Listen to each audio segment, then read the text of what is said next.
اسی علم کے حوالے سے اس شخص سے متعلق یہ 4 باتیں جو ہیں لکھ دی جاتی ہیں۔ اب اس کو سمجھنا چاہیے، اصل میں جو بات مسئلہ تقدیر کے سمجھنے میں، جو یوں سمجھیے کہ ایک بہت آسان فارمولہ ہے اگر سمجھنا چاہے انسان، اور یہ میں عرض کر چکا ہوں کہ سمجھنا چاہیں گے تو سمجھ جائیں گے، تفصیل میں جائیں گے تو الجھ جائیں گے، اور مناظرہ اور مباحثہ کریں گے تو گمراہ ہو جائیں گے۔ چنانچہ اسی پر میں حدیث آپ کو سنا چکا ہوں کہ ایک مرتبہ حضرت ابو ہریرہ فرماتے ہیں کہ حضور صلی اللہ علیہ وسلم برآمد ہوئے اپنے حجرے سے، اور ہم مسجد کے گوشے میں بیٹھے ہوئے تقدیر کے بارے میں بحث کر رہے تھے، تو آپ شدید ناراض ہوئے، اور اس قدر آپ کا چہرہ مبارک غصے کی وجہ سے سرخ ہو گیا کہ ایسے محسوس ہوا جیسا آپ کے گالوں میں انار کا رس جو ہے وہ ڈال دیا گیا ہے، وہ اس کے اوپر بہا دیا گیا، وہ سرخ قندھاری انار، اس کا تصور کیجئے، وہ عام تو انار نہیں جس کے اندر وہ رنگ نہیں ہوتا۔ پھر آپ نے فرمایا غصے سے، کیا تمہیں اس بات کا حکم دیا گیا؟ کیا مجھے تمہاری طرف اسی کام کے لیے بھیجا گیا کہ اس مسئلے میں تم بحث کرو؟ عزمت علیکم، میں تاکید کر رہا ہوں اس مسئلے میں بحث سے گریز کرو، بحث مت کرو۔ تو یہ مسئلہ اگرچہ اس اعتبار سے بڑا مشکل ہے، اگرچہ سمجھنا چاہیں تو سمجھ سکتے ہیں، لیکن میں ایک اور حدیث بھی آپ کو سنا دوں کہ اس پر ایمان کس قدر لازم ہے۔ یہ ایک تابعی ہے حضرت ابن الدیلمی رحمۃ اللہ علیہ، وہ فرماتے ہیں، ذرا طویل حدیث ہے، میں اس کا خلاصہ بیان کر رہا ہوں، کہ میرے دل میں تقدیر کے بارے میں کچھ وسوسے پیدا ہوئے، تو میں نے جو بھی کبار صحابہ اس وقت زندہ تھے، بقید حیات تھے، ان سب سے ملاقات کی۔ ابی ابن کعب رضی اللہ تعالی عنہ، جن کے بارے میں حضور نے فرمایا ہے کہ اقرأہم ابی ابن کعب، میرے صحابہ میں قرآن کا سب سے بڑا عالم ابی ابن کعب۔ ان کے علاوہ عبداللہ ابن مسعود کے پاس بھی میں گیا رضی اللہ تعالیٰ عنہ، جن کی حدیث ہم پڑھ رہے ہیں۔ حذیفہ بن یمان کے پاس میں گیا رضی اللہ تعالیٰ عنہ۔ ان سب نے ایک بات یہ کہی کہ دیکھو، ایک بات تو یہ جان لو کہ اللہ تعالیٰ کی قدرت سب شے پر حاوی ہے۔ اللہ تعالیٰ اگر لو ان اللہ عذب اہل سماواتہ و اہل ارضہ عذبہم وہو غیر ظالم لہم، اللہ اگر تمام آسمان والوں کو اور تمام زمین والوں کو عذاب دے تو اسے عذاب دینے کا حق حاصل ہے، وہ عذاب دے سکتا ہے بغیر اس کے کہ ہم کہیں کہ وہ ظالم ہے۔ تمام زمین والے اور تمام آسمان والوں میں تو نیکوکار بھی آ گئے۔ یہ اصل میں ایک بڑا اہم مسئلہ ہے کہ جو ہمارے اور معتزلہ کے درمیان مختلف فی ہے۔ معتزلہ ہی کے انداز میں اہل تشیع کا عقیدہ بھی ہے کہ اللہ پر عدل واجب ہے، اہل سنت کے نزدیک اللہ پر کوئی شے واجب نہیں، اللہ کا اختیار مطلق ہے، جو چاہے کرے۔ چنانچہ وہ ظالم کو معاف کر سکتا ہے جب چاہے، اور وہ کسی اچھے آدمی کو عذاب دے سکتا ہے جب چاہے۔ یغفر لمن یشاء ویعذب من یشاء واللہ علی کل شیء قدیر۔ یہ سورہ بقرہ کی آخری آیت میں ہے کہ آیات میں سے ہے، لاسٹ بٹ 3 آیت میں۔ تو اس اعتبار سے اللہ کا ایک تو اختیار مطلق ہے۔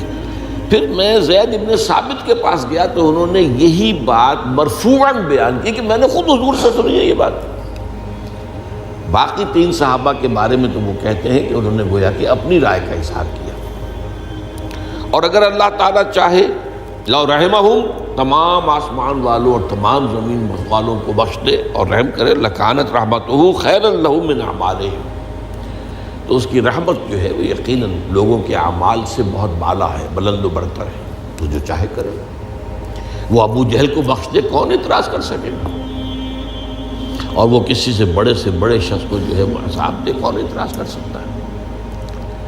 اس اعتبار سے پھر انہوں نے فرمایا وَلَوْ أَنفَقْتَ مِثْلَ أُحَدٍ ذَهَبًا اور دیکھو ابن الدیلمی جان لو، اگر تم احد کے پہاڑ کے برابر سونا اللہ کی راہ میں خرچ کرو گے فی سبیل اللہ، ما قبل اللہ منک حتی یؤمن بالقدر، اللہ تعالیٰ اسے تم سے قبول نہیں کرے گا جب تک کہ تم تقدیر پر ایمان نہیں رکھو۔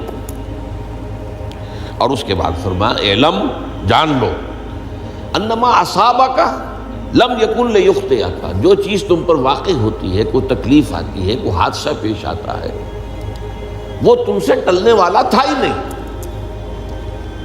مطلب یہ کہ تم سوچو کاش میں یوں نہ کرتا، یوں کر دیتا، اگر یہ ہو جاتا، وہ ہو جاتا تو میں بچ جاتا، نہیں، وہ تو آنے والی بات تھی، وہ اللہ کی کتاب، وہ اللہ تعالیٰ کے علم قدیم کے اندر پہلے سے لکھا ہوا تھا، تو موجود ہے، تو وہ تو آنی ہی آنی تھی۔